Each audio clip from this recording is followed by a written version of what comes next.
Hi there, I am the Essence of Femininity, also known as I'm Yellow Butterfly. I'm a certified professional life and recovery coach. That's codependency recovery, okay?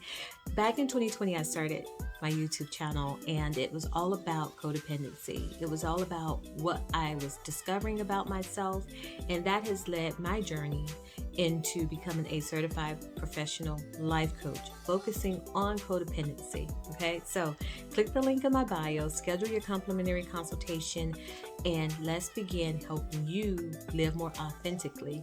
Today, I want to talk a little bit about what may be causing the codependency. Okay, so what I did is I took a list of some of the things that I resonated with when I was overcoming my codependency and when I was in, the self-discovery, when I was learning about it.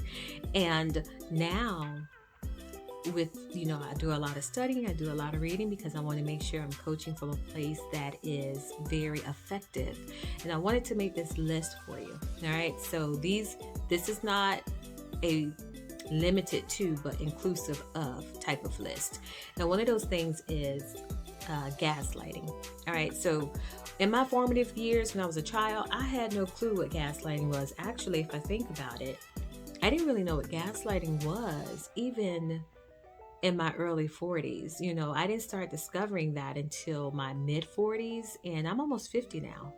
So that understanding of gaslighting didn't come about until I started investing in myself and trying to be a more authentic person. I got fed up just living a life for other people. I felt like I was a puppet. You probably can't see all my hands, but I just felt like I was a puppet on puppet strings and everyone else was controlling me. And I was adjusting myself to the environments that I was in, making sure that I made everybody else happy.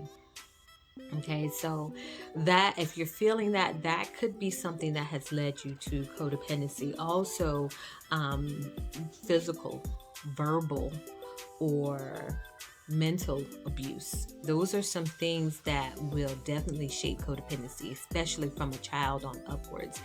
And it deepens it because as you're growing up, you're around environments because you think those environments are normal. When you're growing up, you can't live on your own and walk away from those environments either. So it deepens it. It becomes a root, like a tree root. Have you ever observed how deep the root of a tree grows into the ground? Well, just think of that root being codependency.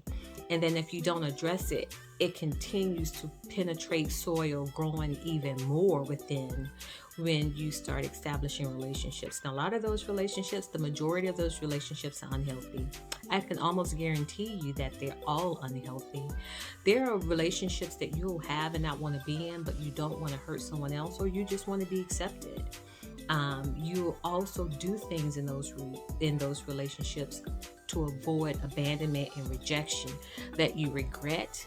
That could also sabotage who you're supposed to be, who you're destined to be. I see so much of it now on the internet because everybody knows the internet is everybody's platform. If you have something to say, all you have to do is create an account on a very popular social media platform. You take your pick. There's several of them out there, and then voila, you're an expert. You're putting what you feel and what you think out there is the truth, and then next thing you know, you're infecting other people. But I'm losing my thought pattern here. What I was saying is, that verbal abuse, that physical abuse, that emotional abuse, if you don't cut it off at the root, it's just going to keep going and going and going, and it'll go until you're gone, So you don't want that. You definitely don't want that. So I can guarantee you that the relationships that you're having, if you're dealing with codependency, they're not healthy, and you're not happy being in those relationships. You're not even happy in the dynamic even if it's a family. Let's stay here for a moment. Even if it's a family relationship, a family member, you're not happy. Of course, you can't just say, I'm not family with this person anymore. You're going to be family with them, but just their existence to you could be damaging. The way they manipulate you or have you teeter-tottering, or maybe they are physically or emotionally abusive to you. It could be a parent. It could be a brother, a cousin, aunt, uncle, grandparent. It could be anybody that you call family. So yeah, we're going to talk about the family dynamic. We're going to talk about relationships, codependent relationships one day. I think I need to do that. And then also just being controlled. I talked about, being on puppet strings and having people just tell you what to do. Sometimes you submit yourself to the wrong authority. Sometimes your life is controlled by manipulative persons. Narcissists love codependent people because they need someone's life to ruin, and you are the perfect object for them. It's like, if you're codependent, they know you're a people pleaser. They know that you want to be accepted. They know that you want to make them happy. Your feelings are going to be suppressed so that they can thrive off of your energy. You are perfect soil for them. You're the perfect person.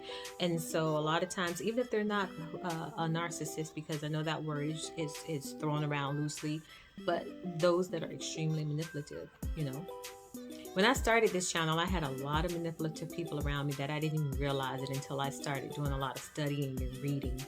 And then my eyes were open and I was like, wow, I had no clue. But again, another day. So much to tell you.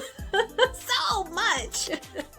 Also, just being silenced. Even in your formative years as a child, being silenced, being told to shut up. Have you ever just been out and you hear the way people talk to their kids? Their child is trying to tell them something. Maybe the kid broke something. Let's talk about me. Maybe I broke something and I'm trying to explain what happened. Shut up. I don't want to hear it, because they're so mad. They're so mad. And I know we're saying, we're raising such a soft generation.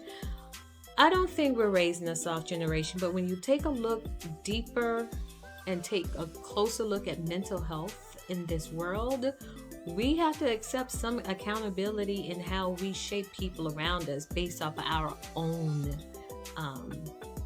actions. Okay, and sometimes if we're talking to our children a certain way, they grow up and remember things. I can sit here and tell you stories that I remember based off of something someone said to me.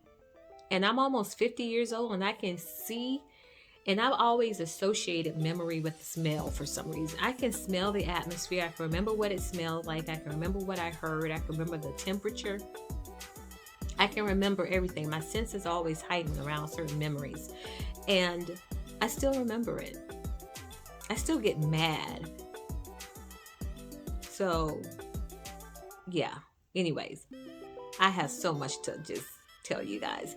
But these are just some of the things, you can be controlled by a parent. You can be controlled by friends. The more you're around people, the deeper that root grows. That tree root that I was telling you about of codependency. Think of that tree, and that codependency root is just growing down into the soil based on who you're around. If you don't take advantage of if you don't take control of your life now to live more authentically, you will be miserable. Imagine living your whole life to be miserable, just to die for the sake of other people. There are people right now who are literally sick, but they're still trying to help somebody else. Now, am I telling you not to be a helpful person? No, that's not what I'm saying, but I'm trying to say stop self-sacrificing yourself for the sake of others. Stop living in a way that makes you so unhappy and so miserable that it's causing you to have anxiety, stress, high blood pressure. Start loving yourself enough to say, I am going to make sure that I matter. I'm going to prioritize myself. I always use this example. When you get on the plane, they're going to tell you that if something was to occur, make sure you secure your own oxygen first before helping someone else. And that's what you need to do in your personal life. That's where you got to say, look, I'm the priority.